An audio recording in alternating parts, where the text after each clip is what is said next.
Ayo simak, ayo simak. Ayo bantu. Tiga militan Palestina melakukan operasi gabungan yang mampu membuat pasukan pertahanan Israel atau IDF kewalahan. Serangan tersebut membuat tentara Israel diserang mortir kebanggaan fraksi Palestina hingga tewas berguguran. Dikutip dari Tribunnews.com, tiga fraksi itu ialah Brigade Perlawanan Nasional Front Demokratik untuk Pembebasan Palestina atau DVLP, Brigade Al-Qassam, dan Brigade Al-Quds. Operasi gabungan itu terjadi pada Senin 20 Mei yang mengakibatkan banyak korban di antara tentara Zionis. Al-Qassam mengkonfirmasi pejuangnya mengebom tentara Israel dalam penyerangan Rafah. Adapun dalam serangan itu, Brigade Al-Qassam memanfaatkan mortir. Kemudian Brigade Al-Quds menargetkan pasukan lapis baja dan infanteri Israel di Al-Salam.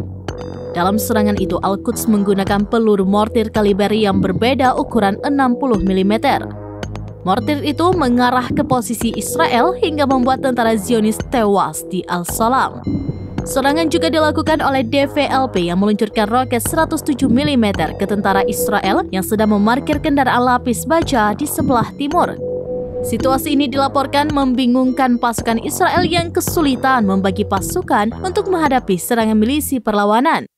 Pasalnya, serangan tiga fraksi ini membuat Israel mengalami kerugian yang signifikan.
Download Tribun X sekarang, menghadirkan lokal menjadi Indonesia.